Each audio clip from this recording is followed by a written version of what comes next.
Olá pessoal, bem-vindos à aula 18 e hoje a gente vai falar sobre o trabalho da força elástica. Bom, antes de falar do trabalho da força elástica, a gente vai ter que tratar do trabalho de uma força variável. Até então, nas aulas que a gente tratou do conceito de trabalho, a gente viu a fórmula trabalho é igual ao produto escalar entre força e deslocamento. Mas essa expressão só vale quando a força não muda durante o deslocamento. Isso quer dizer que é uma força constante. Se o valor da força for alterado durante o deslocamento, então não vale mais essa expressão. A gente precisa construir uma expressão, uma forma de calcular o trabalho de uma força que varie durante o deslocamento, ok? O que é uma força variar durante o deslocamento? Imagine o seguinte, ó. Imagine que você está empurrando um carro, certo? Um caminho de 10 metros. No início você está aplicando uma certa força, aí depois você vai ficando cansado, você aplica uma força menor, e depois você resolve dar o gás de novo e aplica uma força maior, ou seja, sua força está variando durante o processo, então é uma força variável. Quando a gente tem uma força variável, aqui tem um gráfico, ó, força em função do deslocamento. Então você está na posição inicial até uma posição final. A força ela não está constante, não é uma reta horizontal. Ela está, neste caso aqui, aumentando, por exemplo, mas poderia estar diminuindo. Poderia aumentar e diminuir, enfim.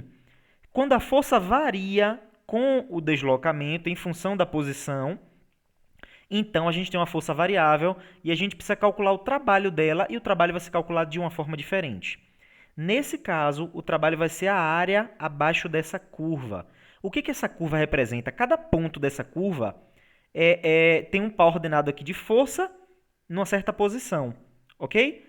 Então, se eu tenho todo isso, se eu tenho xf menos xi aqui, tudo isso aqui é o meu deslocamento. E aqui tem o eixo das forças. Se eu tivesse com a linha reta horizontal, força vezes deslocamento, força, altura da força vezes deslocamento, daria a área da curva, que seria um retângulo. Nesse caso, como ela é variável, eu tenho uma figura qualquer aqui, essa área aqui vai me dar o trabalho. Dá deslocamento não, eu falei de deslocamento, né? Dá o trabalho. Então eu quero esse trabalho, que é a área abaixo dessa curva de força em função da posição, certo? Como é que a gente vai calcular essa área aqui? Vamos lá.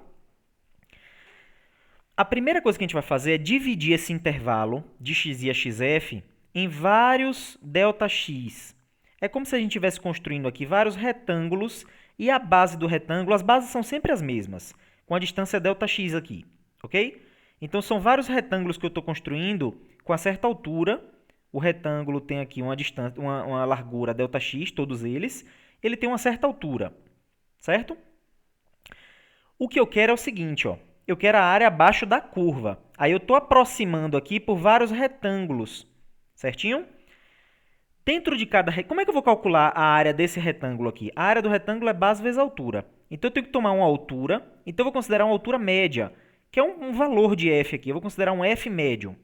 Então esse ponto aqui tem um certo valor de f e tem uma largura ΔX. Então f vezes ΔX é esse meu retângulo, a área do retângulo, que eu vou chamar de um diferencial do trabalho, um delta trabalho. Então, o trabalho só é desse pedaço desse retângulo. Se eu puder somar a área de todos os retângulos, somatório da área de todos os retângulos, ou seja, o somatório da base, da altura vezes a base, somatório da altura vezes a base, eu vou ter um valor aproximado para a minha área abaixo da curva, certo? Mas essa aproximação ela não é boa. Observe que tem aqui, ó, um pedacinho do retângulo para o lado de fora, um pedacinho do retângulo aqui faltando, um pedacinho para fora, um pouquinho faltando, um pedacinho para fora. Ou seja, essa minha aproximação ela não é boa. Eu quero a área abaixo dessa curva. Se eu somar a área de todos os retângulos, eu ainda vou ter esse erro aqui, ó. Essa parte branca dentro, essa parte azul fora. O que eu faço? Eu construo retângulos menores. Então, se eu construir mais retângulos com a largura menor, quanto menor essa largura, menor o erro que eu cometo no cálculo dessa área. Quanto for menor esse ΔX, mais próximo eu vou ter o valor da minha área através daquele somatório. Quando o ΔX tende a zero, eu vou ter um erro mínimo no cálculo da minha área. Eu vou sair disso aqui, se o ΔX for muito pequeno, e vou chegar nisso aqui. E vou poder calcular essa área aqui, ok? Isso é feito da seguinte forma. O somatório da força, que é uma força média, que é a altura, na verdade, a altura vezes a base, é a área de todos os retângulos. No limite, quando ΔX tende a zero, quando ΔX é muito pequeno, quer dizer que vou ter muito retângulo, esse símbolo aqui, limite do somatório quando ΔX tende a zero, isso aqui é definido, isso aqui na verdade é definido como uma integral do ponto xi até um ponto final xf, de f de x, a minha força, dx, que aqui passa a ser uma variação, é uma largura em x, aqui é uma largura muito, muito, muito pequena, chamada de infinitesimal. Esse símbolo aqui, essa operação é chamada de integração. Mas não se assustem, eu estou apresentando para vocês de como é que a gente usa no final das contas e como é que a gente chega nisso para fazer o nosso cálculo de trabalho, ok? Então, quando a nossa força é variável, o trabalho da força variável é calculado como a integral dessa força ao longo do deslocamento de um ponto inicial ao ponto final. Na prática, isso é a área abaixo dessa curva, ok? E a gente deduziu isso a partir da soma das áreas de vários retângulos, quando esses retângulos eram bem fininhos. Basicamente, isso aqui é o nosso cálculo de trabalho de uma força variável, ok? Bom, mas a gente quer falar da força elástica. Então vamos lá. O que é a força elástica? Essa força elástica está presente no nosso dia a dia e muitas vezes a gente nem percebe. Então, por exemplo, se você tiver aqui um amortecimento de uma mola, amortecedor de um carro, em todas as molas, no bug jump, por exemplo, quando isso aqui estica, no estilingue e várias outras situações em que você tenha cordas sendo esticadas, ou elásticos, ou molas, a gente tem a força elástica envolvida, ok? Bom, essa força elástica ela é calculada da seguinte forma, segundo a lei de Hooke, força elástica vetorial é igual a menos K vezes o deslocamento. Esse K é chamado de constante de rigidez ou constante elástica da mola. Basicamente, é um número que quanto maior, mais difícil, mais força você tem que aplicar em uma mola para que ela se desloque um pouco. Por exemplo, a mola de um carro, se você tentar pegar com a mão e pressionar ela para ela se deslocar, você tem muita dificuldade. Por que você tem muita dificuldade? Porque o objetivo dela é ter uma variação, amortecer o carro e ter uma variação pequena, um deslocamento pequeno. Então, ela tem uma rigidez muito grande. Então, precisa de uma força muito grande para que ela sofra um deslocamento pequeno. Então, isso é constante de rigidez da mola e depende aí de características dela. Esse sinal de menos tem a ver com um negócio chamado força restauradora. O que quer dizer isso? Quer dizer que a força elástica ela tende a levar o objeto para a posição de equilíbrio dele. Por exemplo, imagina aqui um bloco preso a uma mola e aqui é o zero, ok? É a origem, a mola está relaxada. Se eu puxo ela para a direita, então meu deslocamento para a direita, surge uma força elástica para a esquerda, tendendo a levar o bloco de volta para a origem. Por outro lado, se eu empurro a minha mola para a esquerda, surge uma força para a direita, que é a força elástica, tendendo a levar essa mola de novo para a posição de equilíbrio. Então, essa é a força elástica. É uma força que é contrária ao deslocamento, ao sentido do deslocamento. Então, toda vez que você desloca um corpo e a força surge uma força que tende a levar aquele corpo de volta para a posição de equilíbrio, a gente diz que essa força é chamada de força restauradora. E aí surge um sinal de menos, porque a força elástica aponta no sentido contrário ao do deslocamento. Ok? Isso é a fórmula geral. Em uma dimensão, como a gente está vendo aqui só no eixo x, força em x é igual a menos kx. Isso aqui é força elástica. Certo? Bom, agora vamos calcular o trabalho da força elástica. A gente viu que o trabalho é a integral do ponto inicial ao ponto final de f de x dx. Quem é f de x? É a nossa força elástica. Então, a gente substitui o que a gente acabou de ver ali. É menos kx. Então, substitui menos kx. O menos k é constante, sai da integração. Fica a integral de xi a xf de x dx. Essa operação ela tem esse resultado. X ao quadrado sobre 2 na posição final, menos x ao quadrado sobre 2 na posição inicial. Ok? Quando eu faço aqui a distributiva, eu tenho menos k xf ao quadrado sobre 2, mais kxi ao quadrado sobre 2. Se eu inverter a ordem, eu tenho kxi ao quadrado sobre 2 positivo, menos kxf ao quadrado sobre 2, o negativo eu botei para a direita. Só é uma escolha. Tanto faz a ordem. Ok? Então tá aqui, tanto faz a ordem dessas parcelas. E não que aqui pode ser xf e aqui pode ser xi. Ok? Tem que ser desse jeito. Kxi ao quadrado sobre 2 menos kxf ao quadrado sobre 2. Esse é o trabalho da força elástica, que é uma força variável.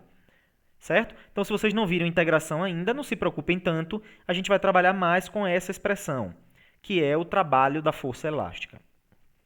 Bom, quando é que ele é positivo? É como se fosse o seguinte, ó. Se você pudesse perguntar a uma mola o que é que ela quer, o que a força elástica quer, se fosse possível perguntar isso, ela te diria, eu quero levar a minha mola para a posição de equilíbrio.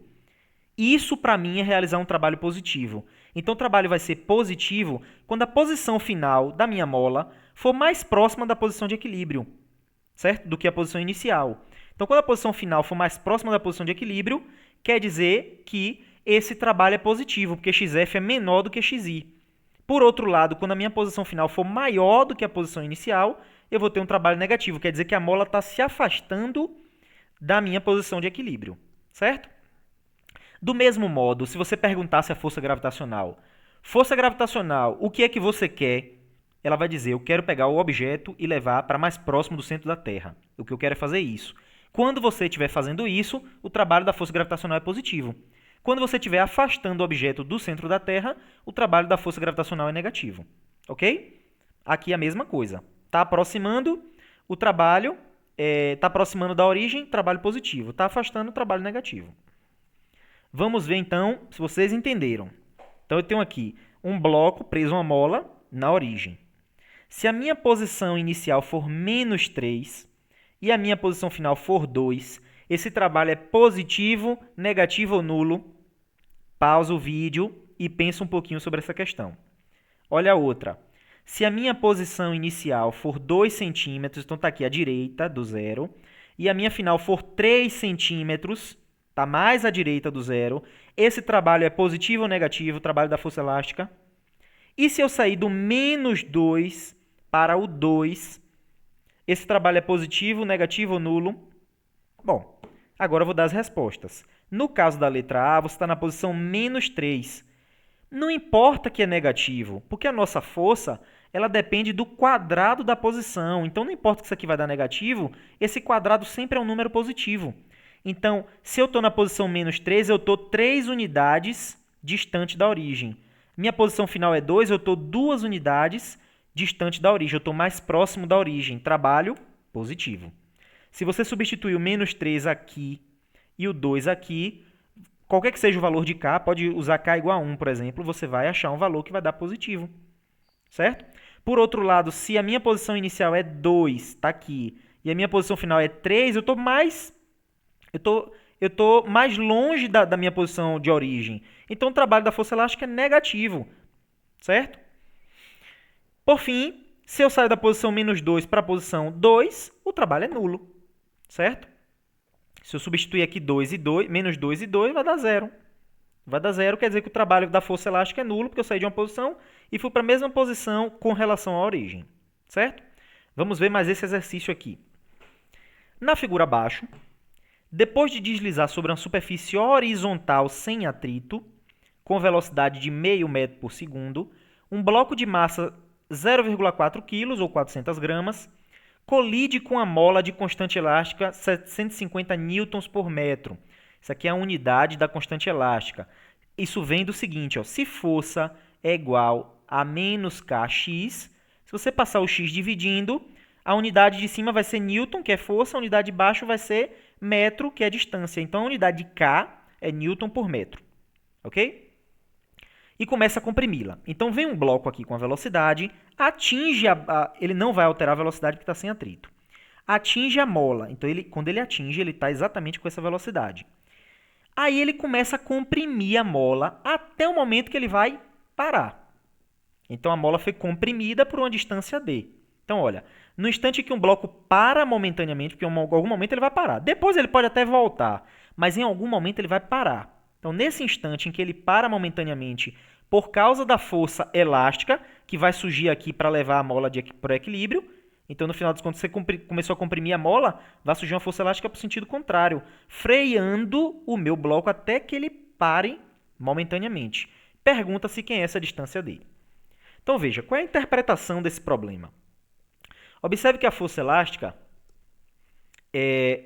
ela vai estar reduzindo a força elástica, que vai estar apontando para a direita, ela vai ser a responsável pela redução da velocidade desse meu bloco, que ele está aqui, depois ele vai parar aqui numa certa distância d, depois comprimindo a mola. Então ele vem com a velocidade, então ele tem uma energia cinética, e no final ele não tem energia cinética, porque ele parou. Essa variação de energia cinética foi causada por quem? Pelo trabalho da força elástica. Então é isso que a gente vai fazer. Calcular o trabalho da força elástica e depois dizer que esse trabalho é a variação da energia cinética do bloco.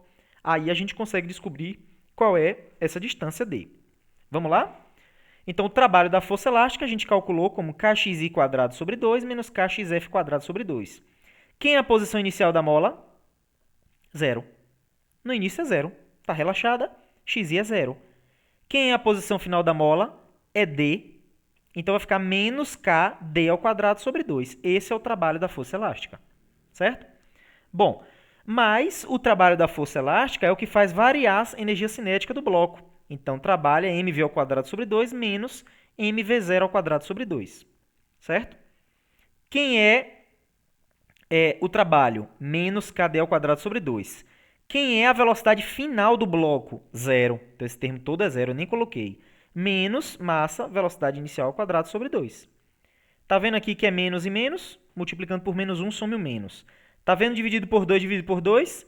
Também vai sumir. Vai ficar kd² é igual a mv0². Ou seja, se eu passo o k dividindo e tiro a raiz, d vai ser igual a raiz de mv0² sobre k.